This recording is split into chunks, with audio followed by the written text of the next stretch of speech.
নবীজি সাল্লাল্লাহু আলাইহি ওয়াসাল্লাম যাকে 3 দিন পর্যন্ত জান্নাতি বললেন।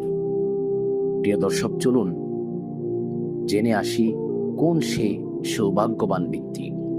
একদিন রাসূল সাল্লাল্লাহু আলাইহি ওয়াসাল্লাম মসজিদে বসে সাহাবাদের বললেন, এখন যে লোকটা আসবে সে জান্নাতি। সুবহানাল্লাহ। সাহাবারা সবাই তাকিয়ে রইলেন দরজার দিকে। একজন আনসারী সাহাবী আসলেন, দাড়ি থেকে উজুর পানি টপ টপ করে পড়ছে। পরের দিন আবার নবীজি সাল্লাল্লাহু আলাইহি ওয়াসাল্লাম বললেন, এই লোকটা জান্নাতি। আবার সেই একই সাহাবী আসলেন। সুবহানাল্লাহ। তৃতীয় দিনও নবীজি সাল্লাল্লাহু আলাইহি ওয়াসাল্লাম বললেন, এই লোকটা জান্নাতি। সাহাবারা অবাক, এত বড় আমল কি করে উনি? আব্দুল্লাহ ইবনে আমর রাদিয়াল্লাহু আনহু কৌতূহল চাপতে পারলেন না।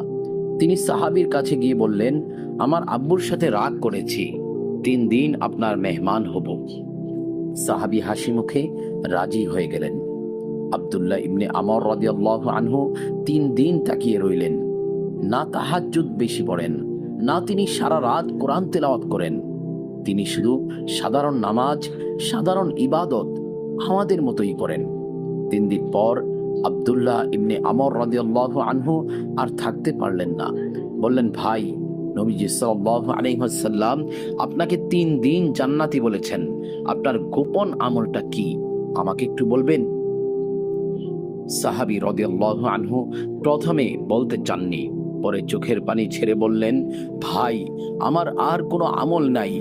আমি শুধু যখন রাতে ঘুমাতে যাই আল্লাহর সব বান্দাকে মাফ করে দেই। সুবহানাল্লাহ। যে আমাকে গালি দিয়েছে, যে আমাকে কষ্ট দিয়েছে, যে আমার হক নষ্ট করেছে, সবাইকে কলব থেকে মাফ করে দেই। সুবহানাল্লাহ। আমার কলবে কারো জন্য হিংসা রাখি না, রাগ রাখি না, কোনো দুশ্মনী রাখি না। সুবহানাল্লাহ, সুবহানাল্লাহ। একথা শুনে আব্দুল্লাহ ইবনে আমর রাদিয়াল্লাহু আনহু কেঁদে দিলেন। এটাই সেই আমল যেটার কারণে নবীজি সাল্লাল্লাহু আলাইহি ওয়াসাল্লাম তাকে সার্টিফিকেট দিয়ে দিলেন জান্নাতি। সুবহানাল্লাহ। নবীজি সাল্লাল্লাহু আলাইহি ওয়াসাল্লাম বলেছেন, মুমিনের কলবে একসাথে ঈমান আর হিংসা থাকতে পারে না। এই হাদিসটি আবু দাউদ শরীফের 4903 নম্বর হাদিস। হে আল্লাহ, আমাদের কলব পরিষ্কার করে দিন, হিংসা, অহংকার, রাগ থেকে আমাদের বাঁচান, আমাদেরকে ওই সাহাবীর মতো জান্নাতি বানিয়ে দিন। আমিন।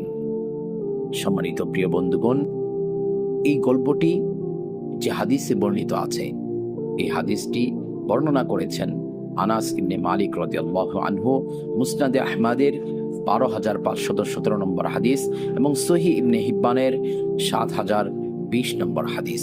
হাদিসটি হাসান এবং সহিহ হাদিস।